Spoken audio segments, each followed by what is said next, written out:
Minasan, konnichiwa, Okahana YouTube channel yokoso. Nah sahabat Okahana dimanapun kalian berada, saya doakan semoga kalian semua dalam keadaan sehat walafiat. Nah mau jadi apa teman-teman? 5 tahun yang akan datang itu tergantung dari dua hal, yaitu buku apa yang Anda baca dan dengan siapa Anda bergaul. Tapi sekarang zaman sudah berubah ya, ditambah satu hal lagi. Ada 3 hal, yaitu buku apa yang Anda baca, dengan siapa Anda bergaul, dan siapa yang Anda subscribe atau yang Anda follow.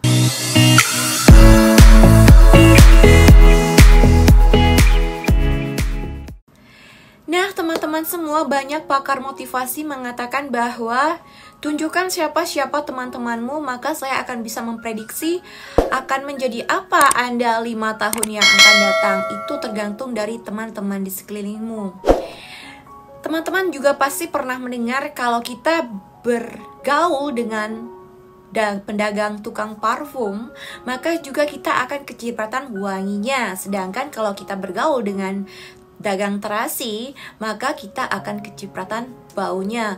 Begitupun halnya dalam pertemanan. Kalau kita mau sukses, mau bahagia, kita harus memilih dan memilah-milah teman dengan siapa kita bergaul. Ada hal yang unik dari sebuah pertemanan, yaitu semakin dewasa, maka lingkungan pertemanan kita akan menjadi lebih sempit. Itu menjadi hal yang sangat wajar karena semakin dewasa, lingkungan pertemanan kita menjadi sedikit. Itu adalah ciri-ciri kalau kita ini sudah semakin dewasa. Kenapa kita harus memilih-milih teman? Karena kita harus mendapatkan orang untuk mendapatkan dedikasi kita, loyalitas kita, investasi waktu kita, pikiran kita, dan juga tenaga kita. Dan seandainya kita salah dalam memilih teman, maka yang saya katakan tadi seperti dedikasi, loyalitas, investasi waktu, tenaga, pikiran akan terbuang sia-sia begitu saja. Sedangkan kalau kita misalnya memilih teman dengan cara yang tepat, yaitu semua seperti loyalitas, dedikasi, investasi waktu kita, tenaga kita, pikiran kita, akan ada imbal baliknya. Jika Anda kedepannya ingin hidup lebih sukses, lebih bahagia, maka Anda harus mengeliminasi atau menghindari tipikal orang ini. Yang pertama yaitu tipikal orang yang suka mengeluh. Mengeluh itu biasa ya teman-teman, tetapi ada tipikal orang yang selalu mengeluh. Apa-apa selalu saja dikeluhkan. Bukannya mencari solusi dari setiap masalah, tetapi mencari masalah dari setiap solusi. Misalkan saja nih, ada yang butuh pekerjaan, setelah dicarikan pekerjaan, mengeluh karena pekerjaannya berat. Dan setelah dicarikan pekerjaan yang ringan, mengeluh lagi gajinya kecil. Dan setelah dipindah lagi ke tempat yang lebih bagus, mengeluh lagi karena tempatnya sangat jauh. Selalu saja ada yang dikeluhkan. Jadi benar-benar kalau kita bergaul dengan orang yang suka sekali mengeluh, akan menguras tenaga dan emosi kita teman-teman. Nah sebagai manusia, Anda dan saya, kita semua butuh yang namanya motivasi, saling mendengarkan, saling memberikan semangat. Sedangkan kalau kita bergaul dengan si pengeluh tadi, otomatis dari pikiran kita akan terkuras, emosi kita juga, dan juga akan membuang-buang waktu kita. Nah, sebelum Anda bertemu dengan orang tadi, si pengeluh tadi, Anda fine-fine saja, Anda baik-baik saja. Setelah bertemu dengan pengeluh tadi, Anda menjadi tidak bagus, Anda menjadi tidak baik karena ada saja yang dia keluhkan. Jadi, agar tidak menguras energi Anda, jadi eliminasilah orang-orang seperti itu. Menjauhi atau mengeliminasi orang-orang seperti itu bukan berarti kita membenci dia, tapi kita sedang memproteksi diri kita agar kita itu lebih antusias, lebih semangat. Karena di luar sana kita perlu banyak sekali energi positif untuk dapat menjalankan hidup ini dengan baik. Kalau Anda bergaul dengan pertemanan dengan ruang lingkup yang negatif, maka Anda pun akan memandang dunia ini dari kacamata negatif Anda. Nah, yang kedua yaitu teman-teman, orang cerdas tidak akan mau bergaul dengan orang yang suka mengatur dan ngebosi dan suka mengkritik ya teman-teman. Di lingkungan kita sehari-hari banyak sekali kita temui teman-teman yang suka sekali mengatur bahwa dirinya itu sok pintar, sok bisa segalanya, dan sok paling sempurna. Dan misalkan kita bergaul dengan mereka, misalnya acara kita itu menonton film. Dari menonton film apa, dia yang menentukan. Duduknya di mana, dia yang menentukan.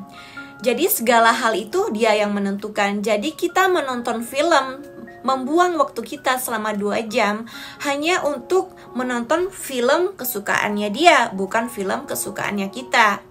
Dan itu sangat menyebalkan sekali dan buat kita bete nunggu selama 2 jam hanya membuang-buang waktu kita.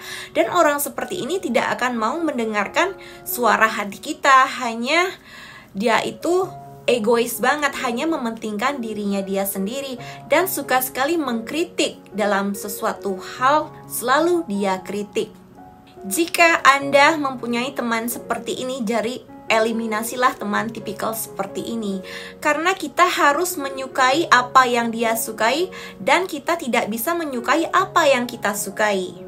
Jadi benar-benar sangat menyebalkan teman-teman seperti ini. Padahal sebuah pertemanan itu adalah saling mengerjakan apa yang kita sukai. Jadi kalau Anda ingin hidupnya bahagia, nggak ngedumel di hati, nggak jengkel, maka eliminasilah teman tipikal seperti ini yang suka mengatur, yang ngebosi, dan suka mengkritik. Nah, yang ketiga yaitu teman-teman, orang-orang cerdas tidak akan mau bergaul dengan tipikal orang yang nggak tahu diri. Nah, penasaran kan teman yang nggak tahu diri itu seperti apa? Banyak kita jumpai dalam kehidupan sehari-hari teman yang nggak tahu diri ya. Misalnya kan ada seorang teman yang pinjam uang dan juga tidak mengembalikan, suka amnesia kalau kita tagih, dan suka sekali meminjam barang yang kita punya seperti baju, celana, tas, sepatu, dan lain aksesoris. Tidak dikembalikan menjadi hak milik dia. Dan juga misalnya meminjam mobil atau sepeda motor atau kendaraan apapun yang kita punya, dikembalikan dalam kondisi tidak ada bensinnya, tidak mau dia mengisi bensin. Dan orang-orang yang tidak tahu seperti ini perlu kalian eliminasi di dalam hidup kalian karena sangat menjengkelkan dan sangat merugikan diri kita sendiri. Orang-orang yang tidak punya hati selalu mementingkan dirinya sendiri, selalu memanfaatkan kebaikan orang lain. Untuk apa bergaul dengan orang seperti itu? Yang keempat yaitu orang cerdas tidak akan bergaul dengan tipe orang yang tidak tepat waktu atau tidak bisa on time. Orang yang menghargai waktu, setidaknya dia menghargai 3 hal ya teman-teman. Yang pertama yaitu dia menghargai waktu yang diberikan oleh Tuhan untuk dia. Yang kedua, menghargai waktunya orang lain. Dan yang ketiga, menghargai dirinya sendiri. Nah, kalau teman seperti itu, orang seperti itu tidak bisa on time, tidak bisa menepati waktu, berarti orang tersebut bahwa janji Anda itu adalah bukan prioritas utama dia. Maka Anda harus mengeliminasi orang yang tidak bisa tepat waktu, tidak bisa on time. Jadi untuk apa mempertahankan teman yang tidak bisa menghargai yang namanya waktu? Janji saja tidak bisa dia tepati, apalagi kita mempercayai dia dengan urusan yang lebih besar lagi. Perlu Anda ketahui bahwa seorang teman atau orang yang bisa selalu on time dan tepat waktu itu adalah ciri-ciri dari orang yang bisa dipercaya untuk mengemban suatu amanah atau tugas. Jadi eliminasilah orang-orang tipikal seperti itu yang tidak bisa on time tepat waktu, karena hanya akan menguras tenaga, pikiran, dan kebahagiaan Anda. Yang kelima yaitu orang cerdas tidak akan bergaul dengan tipikal orang yang suka bergosip dan banyak drama. Jika Anda bergaul dengan orang yang suka sekali bergosip, menggunjingkan kejelekan orang lain dan banyak drama, berarti Anda sedang lagi downgrade. Karena Eleanor Roosevelt pernah berkata bahwa great mind discuss ideas, afraid mind discuss event, and small mind discuss people. Berarti dari dalam 3 kategori ini, Anda pasti akan mengerti bahwa si tukang gosip itu berada di level yang ketiga, yaitu small mind. Oke? Kalau Anda ingin kehidupan Anda lebih baik dari sebelumnya, maka eliminasilah teman-teman yang suka bergosip dan banyak drama. Perlu Anda ketahui bahwa seorang teman yang baik itu adalah seorang teman ketika kita menceritakan sesuatu hal yang sangat memalukan di dalam hidup kita. Teman itu akan mendengarkan kita dan tersenyum. Teman yang baik adalah ketika kita menceritakan bahwa kenapa diri kita lagi insecure, maka teman kita itu akan mendengarkan dan berkata, sabar. Teman yang baik itu adalah teman yang mana pada saat kita menceritakan hal personal kita dan hal profesionalisme kita, dia akan selalu mendengarkan dan akan selalu ada di samping kita. Menurut Aristoteles, apa itu teman? Teman adalah sebuah hunian jiwa tunggal yang berada dalam satu tubuh.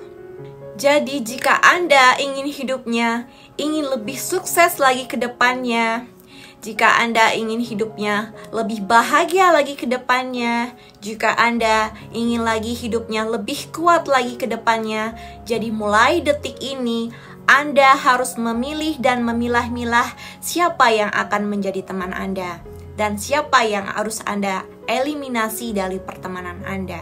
Nah, sahabat Okahana, semoga apa yang saya sampaikan dapat memotivasi kalian untuk lebih berhati-hati lagi dalam hal memilih teman, karena teman adalah faktor eksternal yang sangat dampaknya berpengaruh besar sekali terhadap pola pikir kita, kepribadian kita. Dan dengan kita memilih teman yang baik, yang pas di dalam hidup kita, maka kita akan bisa mengembangkan semua bakat yang ada dalam diri kita, dan hidup kita tentunya akan berguna, bermanfaat bagi orang-orang sekitar. Akhir kata, saya Okahana mengucapkan banyak terima kasih telah menonton video saya hingga usai. Thanks for watching and see you in my next video. Sayonara, mata ne. Arigatou gozaimasu. Tell me pretty lies, look me in the face, tell me that you love me.